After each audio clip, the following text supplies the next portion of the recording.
Have you ever walked past a restaurant that's always full, morning, noon, and night, while others nearby struggle to get even a single customer?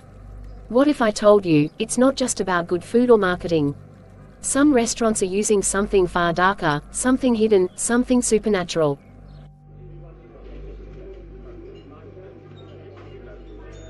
It doesn't make sense, Mark.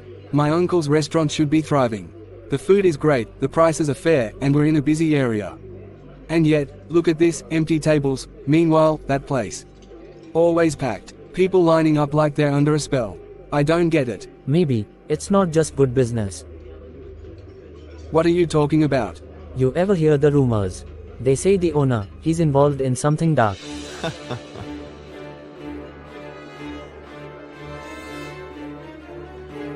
Come on, man. That's just superstition. Is it? Then explain this. Why do people who eat there keep going back, even when the food is average? Some of them, they say they dream about it. Wake up in the middle of the night craving it.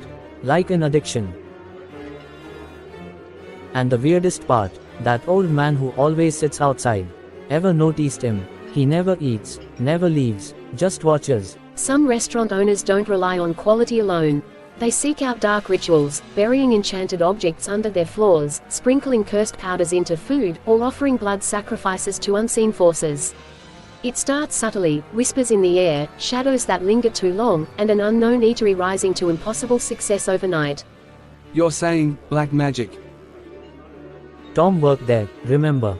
Just for 2 weeks, he quit, said he couldn't take it. Something about the back room. And the next day, Tom's brakes failed. He barely survived. That could be a coincidence. Maybe, but have you noticed how the staff changes constantly? They come and go, fast, and some, they just disappear. It's not just about sales, it's about control. These dark rituals bind customers to the business, making them crave it, dream about it, need it. Some say the food carries an energy that enters your body, ties your soul to the place. The more people eat, the stronger the owner's blessing becomes. So, if you stop going, some get sick, others, worse. Ever wonder why some people vanish from their usual spots? They just stop showing up, and no one questions it. It's like they were erased. So what do? We never eat there, and we warn others, before it's too late. Not every successful restaurant is innocent. Some owners will do anything to make sure you keep coming back. But at what cost? The next time you feel an unnatural craving, ask yourself, is it really just the food? Or is there something unseen, pulling you in? Some secrets go back generations. Some businesses don't just pass down recipes, they pass down something much darker. Mark scrolls. Articles from years ago show a familiar restaurant, under different names, different owners. Yet, one thing is the same, the success. The instant, unexplained success. Each owner disappears after exactly 10 years. No records, no traces. What the hell is this? Then he notices something. A photograph from the first ever version of the restaurant. Black and white, grainy. The owner stands proudly in front, but in the background, barely noticeable, sits an old man. The same old man they saw outside the restaurant yesterday. No way. It's not just a restaurant. It's a feeding ground. An old handwritten journal sits between them, pages brittle, stained. The words, scrawled in desperation, red smiley face, it must be fed. The hunger never ends. The customers bring the offering. And when the time comes, the owner pays the price. Some places are never meant to thrive. Some success comes at a cost too high to pay. The next time you feel an unnatural craving, ask yourself, is it really just the food? Or is something eating you back? Not everything that appears successful is truly blessed. Some paths to prosperity are paved with darkness, and some deals come with a hidden price. In life, we must discern what is genuine and what is a trap, because not all that glitters is gold. The Bible warns us about seeking unrighteous gain and falling into spiritual deception. Proverbs 10:22, the blessing of the Lord makes one rich, and he adds no sorrow with it. True prosperity comes from God alone. If success demands spiritual compromise, it is not from him. Matthew 16:26, for what will it profit a man if he gains the whole world and forfeits his soul? Some are willing to sell their souls for success, not realizing they have lost something eternal in the process. Ephesians 6:12, For we do not wrestle against flesh and blood, but against principalities, against powers, against the rulers of the darkness of this age, against spiritual hosts of wickedness in the heavenly places. Not all battles are physical. Some businesses thrive because of spiritual forces. Be careful where you eat, where you invest, and what you allow into your life. Seek wisdom and discernment before blindly following trends. If something feels wrong, trust your spirit. Pray before you consume. Seek God's guidance in all things. Deceiving people into bondage. Did this story make you think twice? Want to uncover more hidden truths? Subscribe to Beyond Matrix for eye-opening content that reveals the secrets behind the veil. Turn on notifications so you never miss an episode, because some truths are too powerful to. Some things in life are too good to be true. A business that never struggles, a restaurant that never runs out of customers, a meal so addicting that you crave it without reason. These might seem like signs of a brilliant strategy or simply good luck, but what if they're not? What if certain businesses thrive, not because of hard work, but because of hidden forces at play?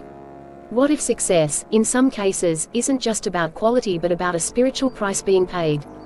We live in a world where people will do anything for power, money, and control. Some are willing to cross moral and spiritual lines to achieve instant success, using rituals, pacts, and dark practices to ensure their businesses never fail, and the price? A hidden sacrifice. Sometimes, it's the owner who unknowingly seals their fate, trapped in an unbreakable 10-year cycle, as we saw in Kevin and Mark's discovery. Other times, it's the customers who pay, returning again and again, unknowingly feeding something beyond the physical. And worst of all, some businesses mark their employees, using them as living vessels for forces they don't understand. The spiritual danger of dark success. In 1 Timothy 6:10, the Bible warns us, For the love of money is the root of all evil, which while some coveted after, they have erred from the faith and pierced themselves through with many sorrows. This isn't just about wealth, it's about the obsession with gaining it at any cost. When people seek shortcuts to power, they open doors that cannot be easily closed. In ancient times, kings, warriors, and entire civilizations would make sacrifices to ensure victory in battle, wealth, or dominance. Fast forward to today, has anything really changed? The altars may look different, but the deals remain the same. What looks like an easy shortcut can actually lead to bondage. What seems like just a meal could be an unseen contract. What you consume physically could be contaminating you spiritually.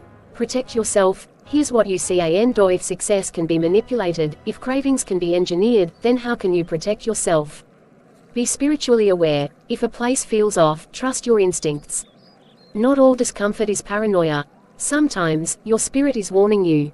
Pray before you eat. Don't just say a quick blessing, break any unseen ties. Ask God to purify what you consume and close any spiritual doors. Avoid blind loyalty. Just because something is popular doesn't mean it's good. Many are drawn to things without realizing they are being drawn. Guard your spirit. Some cravings aren't about food. They're about control. If you find yourself obsessively returning to a place for no logical reason, ask yourself, why? Discerning the hidden traps. The Bible says in Ephesians 5:11, have nothing to do with the fruitless deeds of darkness, but rather expose them. This means we must not only avoid deception but also speak out against it. Many people walk into spiritual traps because they lack knowledge. Think about the stories of the past, fairy tales where unsuspecting travelers stumble upon a cursed inn, an enchanted feast, or a deceptive invitation. These weren't just fables. They were warnings. Today, the traps are just better disguised. So next time you feel an unnatural pull to a certain place, a hunger that doesn't make sense, or a business that defies all logic, ask yourself, am I really choosing this? Or is something choosing me?